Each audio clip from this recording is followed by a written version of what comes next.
ก็คือน้องก็เปิดใจไปอันนึงก็2-3เทื่อ4เทื่อแล้วแม่นบ่โดยอืมเป็นจังได๋ทั้งหลายคือยังบ่สมหวังสมหวังอยู่จังได๋บางคนก็มีลูกมีเมียนะเถื่อก็เพิ่นล้มกับน้องแล้วเพิ่นก็หายไปเลย โอ้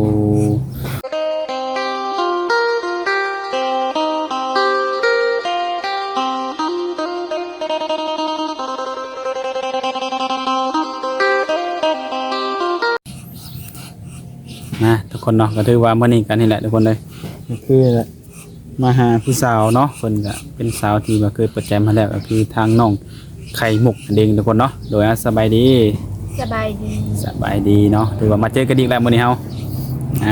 น้องทุกคนก็คือน้องก็เปิดใจไปอันนึงก็2-3เทื่อ4เทื่อแล้วแม่นบ่โดยอืมเป็นจังได๋ทั้งหลายคือยังบ่สมหวังสมหวังอยู่จังได๋บางคนก็มีลูกมีเมียนะเถื่อก็เพิ่นล้มกับน้องแล้วเพิ่นก็หายไปเลย โอ้คือน้องว่าคนมีลูกมีเมียแม่นบ่แบบใดแบบว่าเพิ่นลอยเมียมาล้มจังซี่บ่บ่แบบเพิ่นบอกน้องว่าอ้ายมีเมียเด้อนั่นนั่นนี่แบบแต่งงานแล้วนั่นนั่นนี่นะอืม อย่าล้มกับน้อง ตอนมันเข้ามาใหม่ๆเพิ่นบ่ได้บอกบ่ บอกเพราะว่าตอนนั้นเพิ่นยังบ่มี โอ้คือลงกำลังแล้วบัดนี้เพิ่นก็ได้ไปสร้างครอบครัวจังซี่แม่นบ่ โดย เพิ่นเลยมาบอกน้องเนาะเป็นจังไดหนุ่มฝั่งไทยเพิ่นบ่ แม่น อืมตั้งแต่เปิดใจไปในช่วงนั้นนี่ก็จังไดบ่มีเลยบ่ บ่มี บ่มีเนาะก็ถือมามื้อนี้ก็ถือว่าลองอีกคือหนึงเนาะเพื่อสิเจอว่าซั่นซะเนาะ โดย หรือว่าบางทีเพิ่นอาจจะล้มกับน้องอยู่แต่ว่าเพิ่นก็ยังรอเบิ่งน้องก็มีว่าน้องนี่สิได้เนื้อคู่หรือยังนั่นแหละถือมาในมื้อนี้หรือว่าคลิปนี้ก็ถือว่าน้องนี่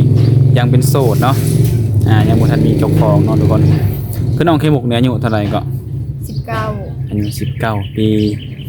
สาเหตุที่ออกมาเปิดใจนี่จังไดอยากได้แฟนซื่อๆบ่ ก็แท็กซี่มาแล้วแหละ ในใดใจน้องต้องการในใดแบบไหน ให้ได้ก็ได้เบิดหั้นนะ ถ้าว่าในใดก็ได้เบิดถ้าว่าเจอคนที่แบบว่าเพิ่นอยากสร้างครอบครัวดีได้ซะ ได้แต่ต้องร่วมกันไปก่อนแบบเบิ่งใจกันไปก่อนเพราะว่าน้องก็ยังบ่รู้ใจเพิ่นเพิ่นก็ยังบ่รู้ใจน้องหั้นนะ ล้มให้เบิ่งใจกันแบบไม่เข้าใจกันก่อนเนาะ โดย แต่ว่าเรื่องอนาคตสิได้เป็นชู้เป็นแฟนหรือว่าได้เป็นสามีภรรยากันก็จังหวะทีหลังเนาะ โดย แต่ในใจน้องก็อยากได้บ่สามี อยากได้ อยากได้เนาะถ้าว่าเจอคนที่ถูกใจเนาะหรือว่าเจอคนที่แบบว่าเพิ่นแบบฮักเฮาแท้แบบว่าพร้อมดูแลเฮาเนาะคือน้องนี่อยู่กับป้า2คนแม่นบ่ แม่น ปัจจุบันอยู่กับป้า2คนก็ถือว่าในเฮือนนี้มีแต่ผู้หญิงเนาะ โดย ถ้าว่าน้องมีสามีหรือว่าสร้างครอบครัวนี่จังใดให้เพิ่นมาอยู่เฮือนหลังนี้บ่ แม่น ถ้าว่าเพิ่นได้น้องไปอยู่นำได้ซะ ไปได้แต่ต้องเอาปากไปนำเพราะว่าบ่มีคนเบิ่งเพิ่นหั้นนะ คือปัจจุบันนี่รวดทุกมื้อนี้น้องนี่ดูแลป้าแม่นบ่ โดย คือป้าเลี้ยงน้องมาเนี่ยแต่น้อยๆพุ่นแม่นบ่ แม่น ถือว่าถ้าว่าน้องได้สร้างครอบครัวเนาะสิเป็นหนุ่มไกลหรือหนุ่มไกลเนาะถ้าว่าอยากได้น้องไข่มุกไปอยู่นํนี่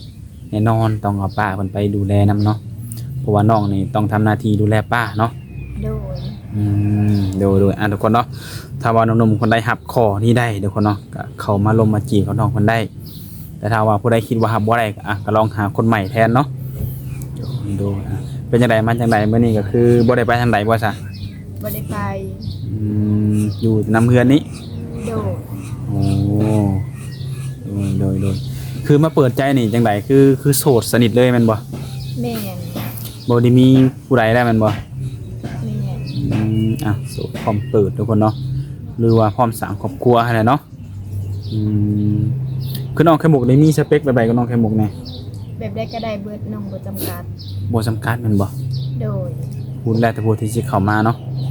เพิ่นสิเป็นแบบใดถ้าว่าเพิ่นดีหรือว่าเฮ็ดแบบว่าให้น้องนี่เชื่อมั่นในตัวเพิ่นเนาะทางน้องเองก็คือสิพร้อมที่จะสละโสดกับเพิ่นเนาะ โดย โอ้โดย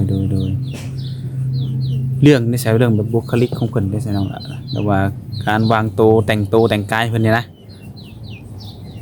แบบแล้วแต่เพิ่นสิแต่งนะแบบน้อง องบ่ติได้แต่ความมักความสะดวกของเพิ่นเนาะ โดย เพิ่นสะดวกแบบใดก็แล้วแต่เพิ่นเนาะคือน้องนี่แบบว่าสบายๆเนาะแบบใดก็ได้สำคัญอยู่จังใดแบบว่าคอยเพิ่นเป็นคนดีก็พอแล้วเนาะ โดย อืมโดย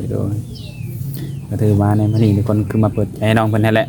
หลายคนก็สงสัยว่าเป็นหยังคือว่าเปิดใจดุเปิดใจเรื่อยแท้ว่าเนาะคือในการเปิดใจเรื่อยนี่เพราะว่ายังบ่เจอเนาะหรือว่าอาจจะมีคนเข้ามาจีบอยู่เนาะแต่ว่าเรื่องบางเรื่องมันอาจจะใจอาจจะบ่ตรงกันเนาะ โดย ก็บ่แม่นว่าถ้ามีคนเข้ามาจีบแล้วสิสมหวังโลดมันก็เป็นไปบ่ได้เนาะน้องหนาเนาะ แม่น ในการคุยนี่น้องถ้าว่าน้องอยากสละโสดกับเพิ่นนี่น้องสิเบิ่งใจกับเพิ่นดนบ่ ประมาณเดือนปลายเดือน2เดือน เดือน2เดือนบ่ โดย เดือน2เดือนนี่ถือว่าฮู้แม่นบ่ถ้าหากว่าหนุ่มโสดเพิ่นยังบ่มีความพร้อมแต่อยากรู้เบิ่งแบบว่าสักปีหนึ่งนี่น้องสิว่าได้ซะ ก็ได้ ได้แม่นบ่ โดย คือน้องก็บ่ได้รีบบ่ได้ด่วนบ่ได้เร่งหยังเนาะ โดย แล้วแต่ทางฝ่ายซ้ายแม่นบ่คือน้องนี่จังไดก็ได้แม่นบ่ แม่น เป็นคนที่แบบง่ายๆสบายๆเรียบๆเนาะถ้าว่าคนที่เข้ามาขอแต่ว่ามีความจริงใจก็พอน้องๆเนาะในกรณีที่แบบคนผู้ชายที่เพิ่นอาจจะกินดื่มเล็กๆน้อยๆได้ใช่น้องก็สิลมได้บ่ ลมได้ ส่วนตัวน้องนี่กินดื่มอยู่บ่ บ่ แต่ถ้าว่าผู้ชายเพิ่นกินก็บ่เป็นหยังเนาะคนสูบยาได้ซั่นนะ ก็ได้แต่ก็บ่อยากให้สูบหลายเป็นห่วง เป็นห่วง สุขภาพร่างกายเพิ่นหั้นนะ การสูบยาหรือว่ากินดื่มสุรานี่ก็แน่นอนนะมันหลักๆก็คือทำลายร่างกายอยู่แล้วเนาะ โดย แต่การถ้าว่าจะกินจะติดอะไรก็ให้เผาๆลงเนาะกินแบบว่าให้หน่อยลงไว้ง่ายกันเนาะ โดย โดยก็ถือว่าในส่วนนี้ก็ถือว่าได้อยู่บ่ได้มีหยังเนาะทุกคนบ่ได้ว่าบางคนก็บ่มักบางคนก็เนาะแต่คือน้องอาจจะบ่มักแต่ก็อนุโลมให้อยู่เนาะ โดยเนาะทุกคน ถ้าหากว่าจะได้สาถ้าแบบโอ้น้องไข่มุกนี่คืออยู่กับป้าแบบ2คนให้บ่อยากมาหาอยากไปเยี่ยมไปยามนี่นะน้องสิสะดวกให้เพิ่นมาอยู่บ่ ให้มา มาได้แม่นบ่ โดย จังไดก่อนเพิ่นสิมานี่น้องต้องรู้จักกับเพิ่นก่อนบ่หรือว่าอยากให้แบบให้เพิ่นมาเลยก็ได้บ่เนี่ย ยังให้เพิ่นบอกก่อนนะ ให้บอกให้นัดมื้อนัดวันก่อนเนาะ โดย หรือว่ามื้อนั้นมื้อนี้จะมาเยี่ยมมายามไว้ง่ายกันเนาะ โดย อย่างน้อยเฮาก็สิได้ฮู้เฮาสิได้เตรียมสถานที่ไว้ว่าซั่นซะเนาะจังไดเฟซไลน์ของน้องได้สัตอนนี้ ก็มี มีเฟซมีไลน์แม่นบ่ โดย WhatsApp ยังก็มีแม่นบ่คือทุกสิ่งทุกอย่างของน้องนี่ยังบ่มีหยังเปลี่ยนแปลงแมันบ่แซนเก่าเนาะ แม่ ไปไหนไปได้ไปเฮ็ดงานทางใดบ่ใช่กูมื้อนี่ บ่ได้ไป ก็ถือว่ายังอยู่กับป้าอยู่เพื่อนนี่โดยคือน้องอยู่กับป้านี่จังไดแบบเรื่องการแต่งอยู่แต่งกินนี่คือน้องจัดการให้เพิ่นเบิดแม่นบ่ แม่ เรื่องในครัวในอย่างนี้น้องเป็นเบิดเลยโดยทุกคนเนาะถือว่าเก่งเนาะทุกคนเนาะคือน้องอายุ19 ปีส่วนคนที่เขามาลงมาจีบนี่สิอายุน้อยอายุหลายก็สามารถรับได้พอห่างพอหมายก็รับได้แม่นบ่ โดย มั่นใจเนาะ มั่นใจ มั่นใจคือน้องบ่จำกัดอายุจังซี่นะถ้าเกิดว่าสิยกตัวอย่างมาถ้าว่าอายุ70 ปีเนี่ยน้องน่ะน้องสิล้มได้บ่ ต้มได้น้องบ่ตี เอาเป็นสามีได้บ่ ได้ มั่นใจเนาะ มั่นใจ ที่ผ่านมาน้องเปิดใจในเคยล้มคนมีอายุบ่ เคยลง อายุหลายสูงสุดเท่าไหร่ ประมาณ70ปลายปีนี่แหละ 70ปลายน้องก็เคยล้มมาแล้ว โดย เป็นไดบัดนี้มันใจบ่ตรงกันบ่เรือนได้ได บ่แม่นใจบ่ตรงแบบลมยังบ่ฮ้อนแบบยังบ่ฮอดทิศนะและเพิ่นแบบอยากโอ้ลมเป็นแบบเพิ่นอยากมาสู่คออีหยังหันนะแต่น้องยังบ่พร้อมเพราะว่าน้องยังบ่รู้จักใจเพิ่นเพิ่นเลยเอาแบบเพิ่นเลยมีคนใหม่ก่อนหั้นนะ โดยก็คือว่าว่าไงคือน่าจะเป็นตามวัยเพิ่นแหละเนาะ โดย นึงมาเพิ่นก็อายุหลายแน่หั่นแหละเพิ่นก็อยากแบบลมอยากใช้เวลาดน แต่ว่ากลับกันกับเฮาผู้เป็นวัยรุ่นหรืออายุยังน้อยเนาะ โดย คือน้องก็จำกัดไว้ประมาณเดือน2 เดือนแม่นบ่มันก็บ่ได้โดนปานใดดอกเนาะ โดย แต่อาจจะโดนสำหรับคนมีอายุคือเพิ่นนั่นแหละก็สร้างเนาะน้องหลานเนาะดีกว่าเฮาตัดสินใจไว้แล้วบัดมาอยู่นํกันแล้วเพิ่นเรื่องบางเรื่องมันเพิ่นผิดพลาดมานี่มันแก้ไขนำหลังยากเนาะเฮาก็บ่ฮู้ดอกว่าเพิ่นสิจังไดแบบนิสัยเพิ่นนี่สิดีบ่หรือว่าดีตอนเข้ามาบ่หั่นนะเนาะก็คุยกันประมาณทิศสิมาขอนี่ก็คือยังบ่พร้อมเนาะอย่างน้อยก็ผ่านไปเป็นเดือนเนาะน้องหลานเนาะ โดย โดยคือน้องนี่เปิดโอกาสให้ศึกษาเบิ่งกันนี่ก็คือประมาณเดือนหรือว่า2 เดือนเนาะถ้าว่ายังบ่มั่นใจนี่ก็เลื่อนไปเรื่อยๆแม่นบ่ แม่ น้องนั่นอยากได้แบบคนที่แบบว่าเพียบพร้อมสำหรับน้องนี่ต้องเป็นคนแบบใดน้องล่ะ เป็นได้ก็ได้เบิด แบบใดก็ได้บ่ โดย นิสัยจังได๋ก็แนวใดก็ได้บ่ ได้ โดย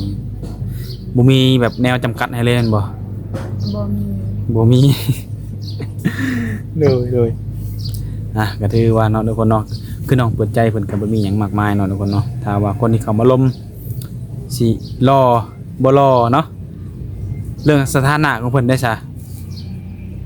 รวยบ่รวยก็ได้บ่ ได้ ขอแต่ว่าฮักเดียวใจเดียว โดย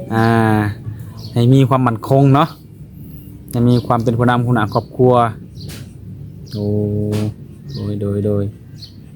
ก็คือสิได้ไว้ดอกเนาะถ้าว่าบ่มีข้อจำกัดอีหยังหลายแบบนี้เนาะทุกคนเนาะช่วงนี้ก็ช่วงจังไดพอมีเวลาลมผู้บ่าวอยู่ดอกเนาะ มี น้องก็เฮ็ดนาบ่ บ่ได้เฮ็ด คือน้องนี่ต้องหาเงินซื้อข้าวซื้อน้ำแม่นบ่ โดย โดยคือน้องบริเหตุงานอาชีพได้ใช้แบบเงินใส่จ่ายแต่ละมื้อได้ใช้มาจากใส่ กะเมื่อเดือกับพี่น้องเอาใหายแบบพอได้อยู่ได้กินหั่นน่ะ พอได้ใช้ได้ใจายเล็กน้อยๆเนาะ โดย แต่ว่าเรื่องไปเฮ็ดงานนี่น้องไปเฮ็ดบ่ได้แม่นบ่ โดย เพราะว่าห่างจากป่าหลายบ่ได้แม่นเนาะ แม่นถ้าไปกับบ่มีคนแบบเบิ่งเพิ่นหั่นน่ะ เพิ่นเป็นแนวใดกับเพิ่นนะ ตาเพิ่นบ่เห็นหูหั่นน่ะ ตาบ่เห็นหุงตามัวตาหยังนี่บ่ แม่น มีวิธีรักษาหายบ่ น้องก็บ่ฮู้เพราะว่ายังบ่เคยไปจักเทื่อหั่นนะเพราะว่าบ่มีเงิน บ่เคยพาไปหาหมออีกเทื่อโอ้โดยคือบ่เห็นหุงบ่ทันได้บอดสนิทติ ครั้งหนึ่งน่ะบอดแล้วแต่ว่ามีครั้งหนึ่งน่ะยังเห็นมัวๆหั่นน่ะ แต่ว่าบอดครั้งหนึงเดี๋ยวครั้งที่หนึงยังแบบมัวๆแบบพางๆเนาะ โดย โอ้โดยก็ถือว่าโดยการที่ว่าบ่มีเงินเนาะก็เลยบ่ได้พาเพิ่นไปกวดไปหยังเนาะ โดย เรื่องเกี่ยวกับต้านค่าใช้จ่ายน่ะคือสิแพงพอสมควรดอกเนาะเบิ่งนี่ โดย เพิ่นบ่ได้เจ็บหยังติ ก็เพิ่นมักเจ็บหัวนะ เจ็บหัว โดย อ๋อเพิ่นอายุหลายปานใดป้า ประมาณ50ปลาย60ปลายแล้วเพิ่นเฒ่าแล้วหั่นน่ะ 50 60 โดย โอ้ก็ถือว่าตามวัยอายุเพิ่นแหละทุกคนเนาะเพิ่นไปมาเองบ่รู้ว่าเวลาไปนั้นไปนี่น้องประคองเพิ่นไป บ่ได้สู่ไป อยู่เพิ่นนอนอยู่เฮือนอย่างเดียวบ่ โดย โอ้ขออนุญาตนำเวลาเพิ่นไปเข้าห้องน้ำของหยังได้ซะ ก็บางเทื่อก็จูงไปบางเทื่อเพิ่นก็ไปยังได้หั่นนะไปหั่นแหละ โดยถ้าว่าแบบน้องแบบบ่ติดงานบ่ติดเวียกเนาะก็พาเพิ่นไปถ้าว่าน้องติดงานเพิ่นแบบสามารถไปเองได้ก็เพิ่นไปเองเนาะ โดย อ๋อโดยก็ถือว่าน้องทุกคนเนาะเป็นว่าไงคือน้องก็ซ้ำลูกสาวเพิ่นแล้วเนาะว่าเพิ่นเลี้ยงน้องมาแต่อายุจักปีก็ ตั้งแต่น้อย ตั้งแต่ยังบ่ทันจำความได้แม่นบ่ ๆโดย อ๋อดูนี่คือพ่อแม่น้องนี่คือแยกย้ายกันไปแม่นบ่ แม่ เพิ่นบ่ได้ติดต่อมาเลยบ่ บอก ตั้งแต่ใหญ่เป็นสาวมานี่เคยเห็นหน้าเพิ่นอยู่บ่ บ่เคย ถ้าว่าย่างชวนกันคุมื้อนี่ก็บ่จักดอกเนาะคิดอยากเห็นอยู่บ่ ก็จะเห็น อยากเห็นเนอนในครั้งหนึ่งเนาะ โดย น้อยๆก็เกิดมาอยากฮู้ว่าหน้าตาพ่อกับแม่เป็นจังไดบ่มีรูปบ่มีหยังบ่ดูคือพ่อแม่เพิ่นก็บ่ได้ติดต่อมาเลยเนาะทุกคนเนาะ เพื่ออันพ่อกับแม่ก็บ่จักซำว่าลูกสาวเพิ่นนั่งอยู่นี่เนาะ แต่ว่าเพิ่นคลิปนี่จังไดก็แล้วแต่ทั้งนั้นเนาะจังไดก็ขอให้น้องสมหวังสมหวังหั่นแหละให้ได้เนื้อคู่ที่ดีให้คนที่มีความพร้อมที่จะอยู่หรือว่าดูแลน้องกับป้าเนาะแบบว่าพร้อมสะพร้อมซาไปนำกันหั่นแหละทุกคนเนาะแต่เรื่องเข้าใจจังไดก็ให้น้องไปอบรมลงเบิ่งเนาะสิตรงตกลงกันใดๆก็ขึ้นอยู่กับตัวน้องกับหนุ่มๆเพิ่นนั่นแหละเนาะทางบ่าวศิลป์เองก็ถือว่าเป็นสะพานให้ได้ชั้นนี้เนาะเกี่ยวกับความรักเนาะทุกคนที่เหลือก็ฝากหนุ่มๆแล้วก็น้องเองก็ศึกษากันเนาะก็ตามติดต่อน้องเพิ่นก็มีเฟซมี LINE แล้วก็มีหัวแนบให้เนาะก็สามารถทักทายเข้ามาได้ทุกคนเนาะถือว่ามื้อนี้ก็เอาสำนี้ก่อนพุ่นแหละเมื่อไหร่ถ้าน้องได้สมัครสมหวังทางเฮาก็สิได้มาแจ้งให้ FC นะผู้อีกเทื่อนึงเนาะโอเคน้องหละโอเคสบายดี สบายดี